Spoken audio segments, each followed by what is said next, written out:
Last time में आपको अपने जो प्रीवियस ईयर क्वेश्चंस आ रहे हैं उन पे स्टिक रहना है और वो आपसे कभी नीट में रिपीट नहीं होगा, यकीन मानिए। यही मेरा सीक्रेट है बायो में 360 स्कोर करने का। Hard in silence and let the success makes the noise. Hello everyone, my name is Vaibhav Verma, currently first year MBBS student at king George's medical university Lucknow. और स्वागत है आपका मेरे इस नए वीडियो में। और आज के इस वीडियो में हम 4 दोस्त मिल के आपके ड्रीम मेडिकल कॉलेज तक का सफ़र को आसान बनाने की कोशिश करेंगे अपने एक्सपीरियंसेस और स्ट्रेटजीज़ के जरिए।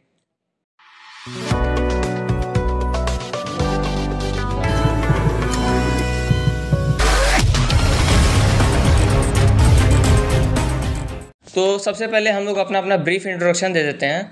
तो मेरा नाम वैभव वर्मा है। मैंने नीट 2023 में 675 आउट ऑफ 720 स्कोर किया था। Hello everyone, my name is Shreyansh Jaiswal and I have scored 670 out of 720 in NEET 2023 and my all India rank was 2817. Hello everyone, my name is Rishit Kesarwani.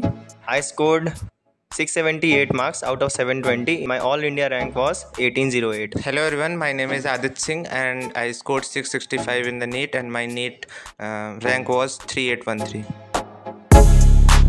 तो हम इस वीडियो में हम बात करेंगे, बेसिकली ये वीडियो उन बच्चों के लिए बनाई गई है जिनका स्कोर 550 के आसपास आ रहा है और जिनका स्कोर इनसे कम भी आ रहा है और जिनका इनसे ज़्यादा भी आ रहा है। तो बेसिकली ये वीडियो सभी के लिए एप्लीकेबल है। और हमने ये कोशिश किया इस वीडियो में कि हम लास्ट मंथ में वो सारी चीज़ें बताएं जो आपको करनी चाहिए, नहीं करनी चाहिए। तो आप वीडियो के साथ बने रहिए। तो आप सब जानते होंगे अब नीट के लिए 1 महीने से भी कम टाइम बचा है। तो सबसे ज़रूरी बात, इस समय क्या आपको नहीं करना है ये जान लीजिए। इस समय आपको कोई भी नया मॉड्यूल, नया किताब ट्राई नहीं करना है। अननेसेसरली उन क्वेश्चंस पे टाइम वेस्ट नहीं करना है जो NCERT बेसिस को फॉलो नहीं करते हैं या बहुत हाई लेवल के स्टैंडर्ड क्वेश्चंस हैं। आज टाइम में आपको अपने जो प्रीवियस ईयर क्वेश्चंस आ रहे हैं उन पे स्टिक रहना है और जिस स्टैंडर्ड के प्रीवियस ईयर क्वेश्चंस आ रहे हैं उतने ही लेवल के नेक्स्ट ईयर में भी क्वेश्चन आएंगे। बेसिकली एडवांस क्वेश्चन को नहीं ट्राई करना है और उन्हें अवॉइड करने की कोशिश करना है। लास्ट मंथ में रिवीजन के लिए सबसे ज़्यादा इंपॉर्टेंट है कि NCERT पे स्टिक रहे, क्योंकि अगर ज़्यादा मटेरियल लेंगे तो वो ज़्यादा हो जाएगा और ज़्यादा के चक्कर में आप कुछ नहीं पढ़ पाएंगे, क्योंकि बेसिक मार्क्स जो आने वाले हैं वो रिवीजन से ही आने वाले हैं। तो the marks you scored is directly proportional to the number of revision you have done. सबसे पहले इस चीज़ का ध्यान रखना पड़ेगा कि लास्ट टाइम पे सिली मिस्टेक्स बहुत होती हैं आपसे। घबराहट की वजह से सिली मिस्टेक्स हो सकती हैं, OMR एरर हो सकते हैं आपसे। OMR फिलिंग में एरर नहीं करनी है, इसका ध्यान रखना है। कोई भी कॉन्सेप्चुअल मिस्टेक हो रही है तो उसको आप दोबारा से रिवाइज़ करिए। कोई भी कैलकुलेशन एरर हो रही है तो आप उसको दोबारा से रेक्टिफाई करिए, क्यों कैलकुलेशन एरर हुई। तो मैं ये बोलना चाहूँगा कि जैसे लास्ट टाइम चल रहा है तो सबसे इम्पॉर्टेंट होगा कि आप अपना सारा सिलेबस कवर करना चाहेंगे, तो उसको कवर करने का मतलब बहुत इंपॉर्टेंट सोर्स है कि आप मॉक टेस्ट दीजिए। तो अगर आप मॉक टेस्ट देंगे तो आपको अपने वीक टॉपिक्स पता चलेंगे या जो भी टॉपिक आपने नहीं कवर किया अभी तक वो पता चलेगा, और उसकी एनालिसिस करना उससे भी इम्पॉर्टेंट है। तो आप मॉक टेस्ट दीजिए, उसकी एनालिसिस करिए और उससे आपका स्कोर बूस्ट होगा। तो लास्ट मोमेंट पे बच्चों का सबसे ज़्यादा सवाल यही रहता है कि रिवीजन कैसे करना है। तो आइए मैं आपको टॉपर से उनकी रिवीजन स्ट्रेटजी पूछता हूँ। तो श्रेयांश, रिवीजन का क्या इंपॉर्टेंस है? देखो भाई, रिवीजन का तो बहुत बड़ा इंपॉर्टेंस है और रिवीजन में मैं सिर्फ एक चीज़ याद रखता था, लाइक कि एक बहुत अच्छा सेंटेंस है, the chances of your selection is directly proportional to the number of revision you have done. So basically revision से मुझे क्या फ़ायदा लगता था, लाइक कि जब मैं रिवाइज़ कर लेता था कोई चीज़ को, तो बेसिकली जितनी बार मैं रिवाइज़ करता था कोई चैप्टर, तो उसकी जितनी भी इन्फॉर्मेशन होती थी वो मेरे फिंगर टिप्स पे आ जाती थी। मतलब मुझे रिकॉल करने में उन्हें बहुत कम समय लगता था और उससे रिलेटेड अगर कोई क्वेश्चन आता है तो मैं उसे तुरंत कर लेता था और मैं कॉन्फिडेंट रहता था उस क्वेश्चन में। तो मेरे पास टाइम बच जाता था कि जो क्वेश्चन मुझे नहीं आ रहे हैं फिर मुझसे उतने अच्छे से नहीं बनेंगे, मैंने पहली बार देख रहा हूँ उन क्वेश्चन को, तो मेरे पास थोड़ा सा एक्स्ट्रा टाइम रहता था उन क्वेश्चन को सॉल्व करने का। तो रिवीजन का सबसे पहला चीज़ ये होता है कि तुम्हारे जो इन्फॉर्मेशन है वो तुम्हारे फिंगर टिप्स पे आ जाते हैं, तुम्हें ज़्यादा सोचने की ज़रूरत नहीं पड़ती। और दूसरी बात कि तुम्हें कॉन्फिडेंट आता है, लाइक कि जब तुम रिवीजन कर लेते हो बार बार, बच्चों का यही, मेरा भी यही मतलब पहले अटैम्प्ट दूसरे अटैम्प्ट में था कि मुझे चीज़ें रिवाइज़ नहीं रहती थी तो मैं कॉन्फिडेंट नहीं रहता था, मुझे लगता है कि मुझे कुछ नहीं आता। बट मैं जब रिवाइज़ कर लेता था तो मुझे कॉन्फिडेंस आ जाता था, हाँ ये चैप्टर मैंने कर रखा है, अब इससे कोई भी क्वेश्चन आएगा मैं बना लूँगा। तो रिवीजन की ये 2 इंपॉर्टेंस मेरे ख्याल से बहुत ज़्यादा इंपॉर्टेंट रखता है। मैं ये बताना चाहूँगा कि करीब 28 दिन अभी बचे हैं, 28 से 29 दिन बचे हैं। तो इस टाइम पे पार्ट सिलेबस टेस्ट तो नहीं करना है, फुल सिलेबस टेस्ट करना है। क्लास 11 फुल कर सकते हैं, क्लास 12 फुल कर सकते हैं या फुल नीट सिलेबस आप कर सकते हैं। तो करना कैसे है इसको, सबसे पहले आप शॉर्ट नोट्स रिवाइज करिए, क्योंकि शॉर्ट नोट्स आपको मतलब कि एक जिस्ट दे देंगे पूरे चैप्टर का कि पूरे चैप्टर में है क्या। आपको पूरे बुक को नहीं रिवाइज करना है, पूरे नोट्स को नहीं रिवाइज करना है। शॉर्ट नोट्स रिवाइज करिए। और एनसीईआरटी में जैसे कि अगर बायो की पर्टिकुलरली मैं बात करूं तो उसमें जो आपने सर्कल किए हैं पॉइंट्स, जो हाईलाइट किए हैं पॉइंट्स, उनको बार बार रिवाइज करिए। जो आप भूलते हैं, जो आप पिछले टेस्ट में आप दोहरा चुके हैं, जो गलती कर चुके हैं, उसमें जो आपने गलतियाँ की हैं उसको रिवाइज करिए, क्योंकि गलतियाँ ही वहाँ रिपीट होती हैं और गलतियाँ जो आप कर चुके हैं वो नहीं करनी है आपको दोबारा। उसके बाद अगर आपको टाइम मिलता है तो फुल नोट्स पे जाइए। फुल नोट्स जो आपको डिफ़िकल्ट लगती है कि ये मैं बार बार भूल जाता हूँ, ये मेरे बार बार टेस्ट में गलती हो जाती है, चलो प्लांट किंगडम, जैसे प्लांट किंगडम के एग्जांपल में बारे में, प्लांट किंगडम के एग्जांपल जल्दी जल्दी देख लिए, बायोलॉजिकल क्लासिफिकेशन के एग्जांपल जल्दी जल्दी देख लिए।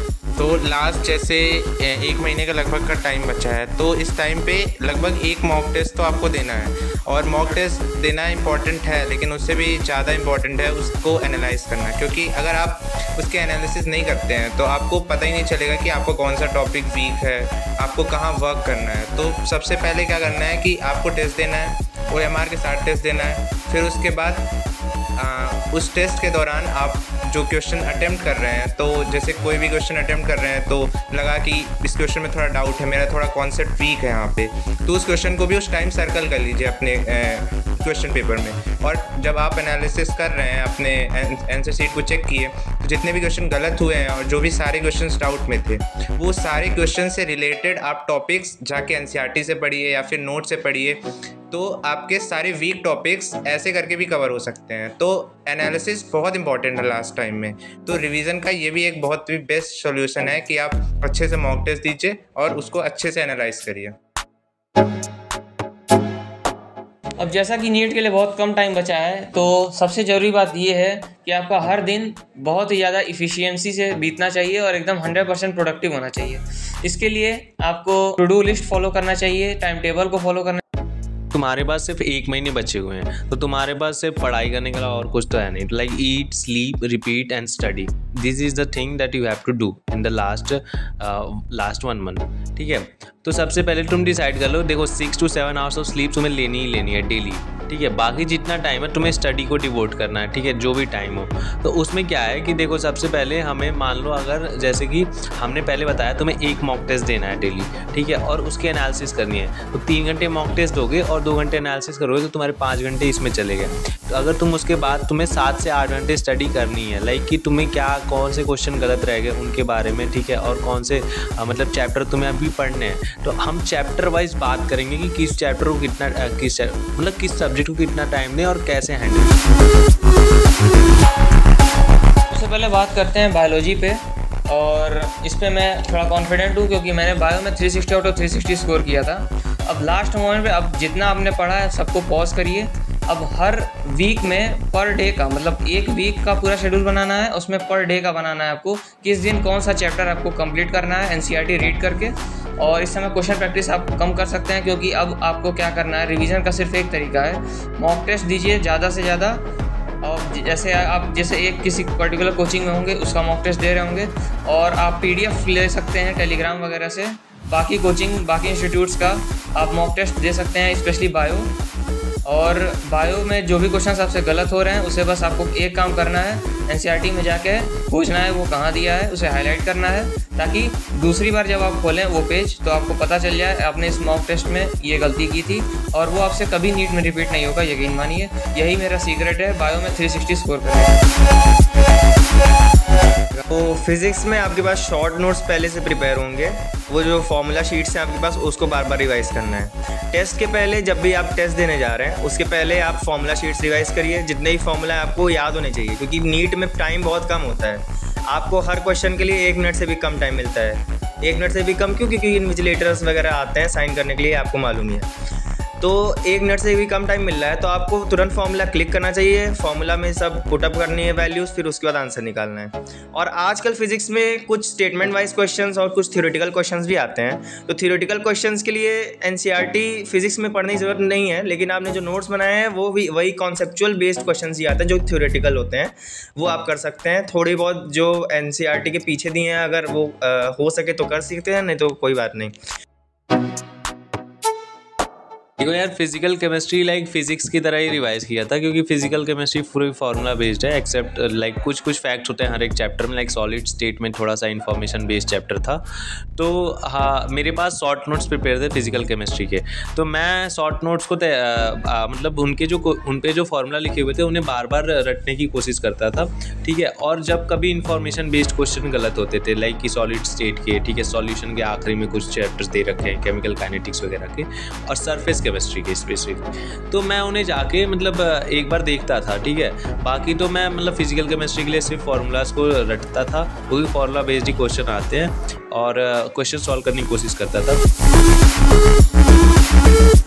तो ऑर्गेनिक और इनऑर्गेनिक के लिए मैं ये बोलना चाहूँगा कि जैसे अभी तक आपने जैसे भी पढ़ा है ऑर्गेनिक और इनऑर्गेनिक, मतलब कुछ भी नया करने की ज़रूरत नहीं है।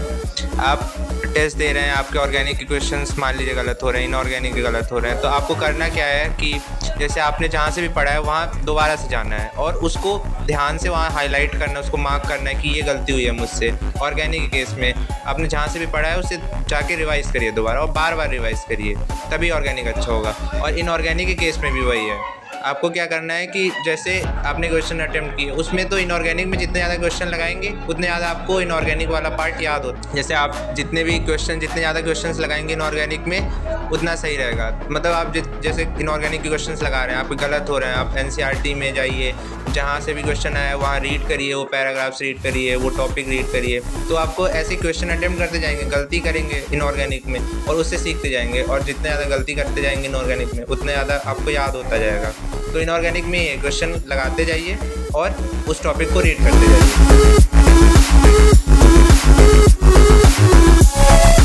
तो in the end I just want to say that कि बढ़िया से पढ़ाई करो यार, आखिरी 1 महीने बचे हुए हैं, तो अब तुम्हारे माँ बाप हैं, वो तुम्हारे लिए इंस्पिरेशन होने चाहिए, उन्हें ध्यान में रख के आखिरी महीने में पढ़ाई करो। और नीट में सिलेक्शन के बाद लाइफ वर्थ इट होती है उतनी मेहनत करना जो लाइफ में मिलती है सिलेक्शन के बाद मेडिकल कॉलेज में। So wish you all the best. अभी जी जान से मेहनत करिए, रात दिन एक कर दीजिए, और लास्ट में मैं यही कहना चाहूँगा कि तलाशिए खुद को इस कदर जहाँ में कि पाने वाले को नाज और खोने वाले को अफसोस रहे। तो एट द एंड मैं ये कहना चाहूँगा कि बेशक समय कम है लेकिन अभी भी समय बचा हुआ है, तो you should give every inch of your effort, work hard in silence and let the success makes the noise. और मैं लास्ट में एक बहुत ही फेमस लाइन कहना चाहता हूँ, आंखों में अरमान लिया, मंजिल को अपना मान लिया, तो मुश्किल क्या आसान क्या, बस ठान लिया तो ठान लिया। Let's destroy NEET।